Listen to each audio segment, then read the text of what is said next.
안녕하세요, 쿨캣입니다. 이번 시간에는 내분비계를 살펴보겠습니다. 내분비계는 쉽게 말을 하면 호르몬 문제라고 보시면 돼요. 이 호르몬들은 혈액을 타고 돌아다니다가 어떤 특정한 기관에 만나면 그곳에서만 작용을 합니다. 그리고 항상 일정하게 유지하려는 성질이 있어요. 내분비계 호르몬에 이상이 생기면 지나치게 피곤함이 생긴다든지 성장이 잘 안 된다든지 체중이 지나치게 증가하거나 빠지는 이런 증상이 나타날 수 있어요. 또 체온, 혈압 이런 데도 영향을 주고요. 여성분들 같은 경우에는 월경불순이 올 수 있습니다. 대표적인 내분비계 장애로 그레이브스 바제도병이라는 질환이 있어요. 이 질환은 눈이 툭 튀어나오는 특징이 있기 때문에 눈간호도 해줘야 됩니다. 또 호르몬이 정신신경계에도 영향을 주기 때문에 우울증이 생길 수도 있고 종양 같은 게 발생할 수도 있습니다. 이 각각의 호르몬들은 어떤 기관에서 뭐가 나오고 너무 많이 나왔을 때 질환, 부족했을 때 질환 각각 매칭해서 외워주셔야 돼요. 이 부분은 해부에 표로 정리해둔 것이 있어서 같이 봐주시면 좋습니다. 뇌하수체 호르몬부터 볼게요. 뇌하수체에서는 대부분 어떤 기관을 자극해줘서 이 기관들이 일을 할 수 있게 해주는 호르몬들이 나옵니다. 하지만 성장 호르몬이라는 독특한 호르몬도 나오죠. 성장 호르몬이 당연히 많이 나올 경우에는 거인증이나 말단 비대증이 생길 수 있어요. 성장기 애들은 계속 크니까 거인처럼 엄청 커지겠고요. 성인 같은 경우는 더 클 데가 없으니까 말단이 비대해지는 말단 비대증이 오게 됩니다. 성장 호르몬이 부족하게 되면 안 자라는 거죠. 그래서 외소증이나 소인증이 올 수 있어요. 다음은 갑상선 호르몬을 살펴보겠습니다. 여기서 조심해줘야 되는 게 갑상선 호르몬은 대표적으로 티록신이에요. 그리고 뇌하수체에서는 갑상선을 자극해주는 호르몬이 나옵니다. 얘는 갑상선을 그냥 자극만 해주는 호르몬이에요. 그리고 갑상선 호르몬이 바로 티록신인 거죠. 어달르고 아달르기 때문에 이 부분에서 혼동이 올 수가 있습니다. 어쨌든 갑상선 자극 호르몬이 안 나온다면 갑상선에서 티록신도 당연히 안 나오겠죠. 그러면 이 갑상선 호르몬인 티록신이 어떤 역할을 하는지 살펴볼게요. 티록신은 우리 몸의 대사를 활발하게 해주는 역할을 합니다. 티록신이 너무 많이 나오면 그레이브스 바제도병에 걸리기 쉬워요. 이게 영문 용어다 보니까 책에 따라 바제도우라고도 하기도 하고 바쉐도우라고도 하기도 해요. 어쨌든 이 그레이브스 바제도병은 눈도 튀어나오고 성격도 되게 예민해집니다. 그래서 선글라스 같은 거 껴주면서 눈간호도 해줘야 되고요. 우리 몸의 대사가 너무 활발하다 보니까 살이 쭉쭉 빠집니다. 그리고 더위도 너무 많이 타고 땀도 진짜 많이 흘리는 거죠. 이런 식으로 신진대사가 활발해집니다. 또 갑상선에 부가적으로 나오는 호르몬이 하나 더 있어요. 바로 칼시토닌입니다. 이름부터가 칼슘 농도랑 관련이 있어 보이죠? 이 칼시토닌은 뼈에다가 칼슘을 다 가져와서 저장을 하는 역할을 합니다. 또 갑상선 뒤에는 부갑상선이 있어요. 이 부갑상선에서는 파라토르몬이라는 호르몬이 나옵니다. 이름 그대로 다 팔아버리는 거죠. 뼈에 있는 칼슘을 다 팔아버려요. 칼시토닌과 파라토르몬은 서로 반대되는 역할을 하죠. 칼시토닌이 열심히 뼈에다가 칼슘을 저장을 하면 이 파라토르몬은 뼈에 있는 칼슘을 다 팔아버리는 거예요. 갑상선 수술을 하다가 잘못해서 부갑상선을 절제해버리는 경우가 있습니다. 실수한 거죠.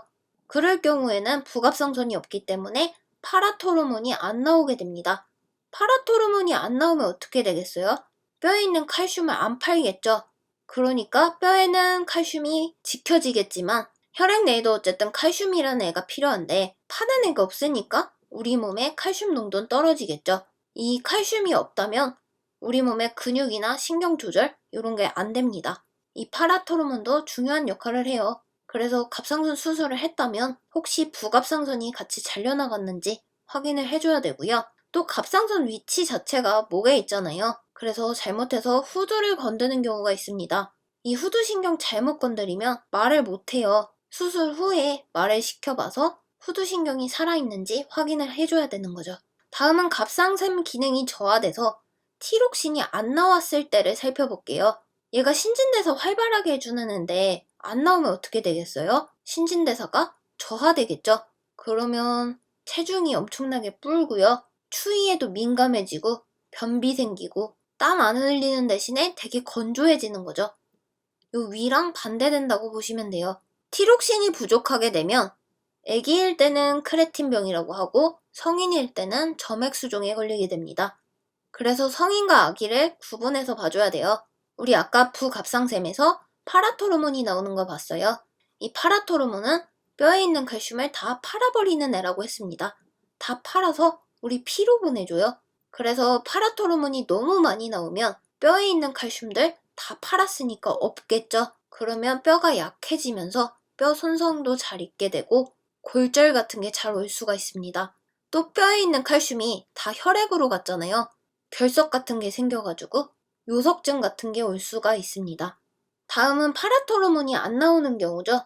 그러면 혈중의 칼슘 농도는 떨어지겠지만 뼈에 있는 칼슘은 지킬 수가 있는 거죠. 어쨌든 피에 칼슘이 없다 보니 근육이나 신경 같은 걸 조절하기가 어렵습니다. 이런 현상을 저칼슘 혈증 테탄이라고 불러요. 근육이 경직되면서 통증이 생기는 증상으로 보시면 돼요. 다음은 부신장에 살펴보겠습니다. 우리 몸에는 신장이 양쪽에 이렇게 2개 붙어 있죠. 그리고 이 신장 위에는 모자처럼 씌어진 애가 있는데 얘가 바로 부신장이에요. 신장을 도와주는 부반장 같은 애예요. 여기 이 부신에 호르몬들이 나오는데 얘네들이 종류가 좀 많습니다. 그래서 이 부신에 있는 그것도 피질에서 어떤 호르몬이 나오나 봤더니 코티솔부터 염류 코르티코이드, 안드로겐 이런 애들이 나오는 거예요. 그래서 이 코티솔 같은 게 너무 많이 나왔다면 쿠싱 증후군에 걸리고요. 이 안드로겐은 성호르몬 같은 건데 너무 많이 나오면 알데스테론증에 걸리게 되는 거죠. 특히 여기 나오는 코티솔은 스트레스 호르몬이에요. 스트레스를 많이 받았을 때 뿜어져 나오는 호르몬인데 응급 상황에는 도움이 되겠지만 이게 계속 나오다 보면 스트레스에 취약해지고 면역도 떨어지게 됩니다. 부신 피질에서 호르몬이 안 나오는 경우 볼게요. 이런 호르몬들이 제대로 안 나온다면 에디슨병에 걸리게 됩니다. 앞에 여러 가지 복잡한 호르몬들을 봤는데 내분비계에서 중요한 거 꼽자 하면은 이 당뇨병을 하나 꼽을 수 있어요. 이 당뇨는 만성질환입니다. 치료가 잘 된다기보다는 지속적으로 관리를 해줘야 되는 질환이고요. 생활습관만 고쳐도 충분히 예방이 가능하기 때문에 중요하게 다루는 질환이에요. 이 당뇨가 왜 생기냐 하면은 인슐린이 안 나오는 거죠. 인슐린이 어떻게 안 나와 이러면 태어날 때부터 그냥 문제가 생겨서 안 나오는 사람이 있어요. 이건 선천적인 거니까 치료가 좀 어렵겠죠. 하지만 E형 당뇨 같은 경우는 생활습관이 나빠서 비만이고 운동 안 해서 그러면서 인슐린이 제대로 안 생기고 안 나오고 해서 제대로 기능을 못하는 경우를 말을 합니다. E형 당뇨 같은 경우는 식이 조절 잘하고 운동 잘하고 습관만 바꿔줘도 어느 정도 예방도 하고 치료도 가능해요. 그래서 당뇨병은 관리를 잘 해줘야 된다? 이것만 포인트로 하나 가져가도 됩니다. 어쨌든 인슐린이 제대로 안 분비돼서 결핍되는 증상이고요. 당뇨의 3대 증상도 같이 기억을 해주세요. 당뇨 다음 다식 이런 특징이 있습니다. 많이 먹고 많이 마시다 보니 오줌도 많이 나오는 거죠. 이 당뇨라는 게 어떻게 보면 피에 당이 많다는 뜻이잖아요. 피에 당이 많아 피가 끈적끈적하기 때문에 한번 상처가 났다 하면 썩어 들어가기가 쉽습니다. 작은 상처에도 살이 썩어 들어가고 괴사를 하게 되면 발가락이나 발 같은 거 잘라줘야 돼요. 그래서 발간호를 잘 해줘야 된다. 당뇨병, 당뇨발 같이 연관해서 봐주셔야 됩니다. 그래서 발에 상처가 안 나게 조심해주고 여러 가지 관리를 해줘라. 요게 간호실기에서도 나오는 내용입니다. 어떻게 간호를 해주냐면요. 손톱은 둥글게 깎는데 발톱 같은 경우는 이렇게 둥글게 깎다가 요 옆에 상처 나면 썩어 들어가겠죠. 그래서 직선으로 다듬습니다. 발톱을 일자로 잘라줘요. 그리고 바셀린 연고나 로션을 잘 발라줘라 라는 얘기가 나와요.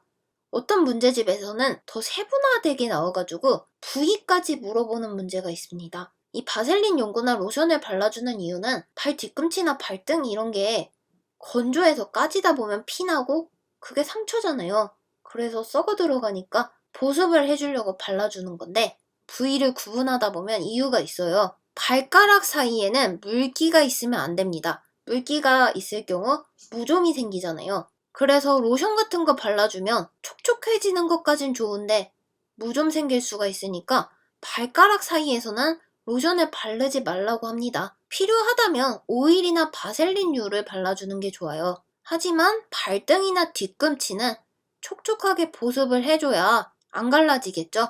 그래서 로션류를 발라도 됩니다. 이런 식으로 세분화돼서 구분하는 경우도 있기 때문에 이해를 해주시면 좋겠고요. 어쨌든 발이 건조하고 살이 트면 상처가 나고 발이 썩어 들어가니까 발 간호를 잘 해줘라. 이런 의미로 봐주면 쉬워요. 그리고 상처가 생기지 않게 조심해줘야 됩니다. 그래서 맨발로 다닌다, 샌들만 신는다, 이런 거 나오면 틀리겠죠. 양말 잘 신고 발은 항상 뽀송뽀송하게 잘 말리고 다녀줘야 됩니다. 그래서 이 발간호 정말 중요하고요. 이 당뇨 같은 경우는 밥을 안 먹었는데도 혈당이 126 이상으로 나옵니다. 그리고 밥을 먹고 혈당을 재면 200 이상 나오는 경우를 말을 하죠. 이 수치는 참고로만 봐주세요. 왜냐면 식후 혈당을 쟀더니 198이 나왔어요. 200 이상은 아니기 때문에 정상이긴 하지만 안정적인 수치는 아니죠. 그래서 얘도 관리해주는 게 좋은 수치고요. 만약에 혈당이 201이 나왔어요. 200 이상이 당뇨인데 201은 당연히 당뇨잖아요. 근데 이것도 경계에 있는 좀 애매한 애들이잖아요. 그러니까 요 200 이상 언저리에 있는 애들은 관리를 더 잘해서 당뇨에 안 걸리게 예방을 해줘라. 약간 이런 개념으로 봐줘야 돼요. 이 당뇨 환자들은 가끔씩 인슐린 조절이 안 돼서 저혈당 오고 이러면 쓰러질 수도 있거든요. 그래서 당뇨 팔찌 이런 거 본다면 응급처치로 저혈당 와서 쓰러졌을 때 주스나 콜라 같은 거 사탕 줘가지고 응급처치를 할 수가 있으니까 이런 거 알려주는 카드 같은 게 있으면 좋겠죠. 그리고 이 당뇨 환자들은 코스마을 호흡이라고 해서 당뇨 환자만의 좀 특이한 숨 쉴 때마다 쉰냄새, 과일 냄새 이런 게 난다고 합니다. 당뇨 환자들은 인슐린 주사를 자가로 해주는데 어디다 주사를 하냐면 피하에다가 주로 주사를 합니다. 이 피하는 주로 복부에 많이 있죠. 이게 한 곳에만 계속 주사를 하면 피부가 섬유화가 돼서 딱딱해지기 때문에 주사 위치를 계속 바꿔가면서 해줘야 돼요. 그래서 복부도 방향 바꿔가면서 해주고 복부 다 했다 하면 상안부, 대퇴, 둔부 순서로 위치를 바꿔가면서 주사를 해줍니다. 사용 방법도 중요한데요. 약병을 세게 흔들어라 이러면 틀려요. 가볍게 굴린 다음 사용을 해줘야 됩니다. 그래서 인슐린 약병을 흔든다 이런 보기가 나오면 과감히 X를 쳐주세요. 가볍게 손으로 굴린다가 맞습니다.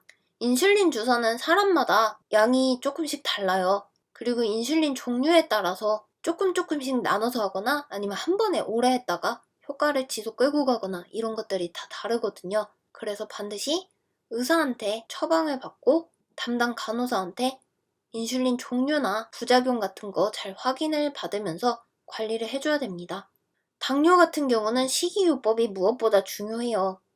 의사가 인슐린을 처방할 때는 당연히 꼬박꼬박 삼시세끼 잘 먹을 거 생각하고 인슐린을 처방해줬어요. 근데 내가 살 빼야지 하고 그냥 굶고 인슐린만 투여한 거죠.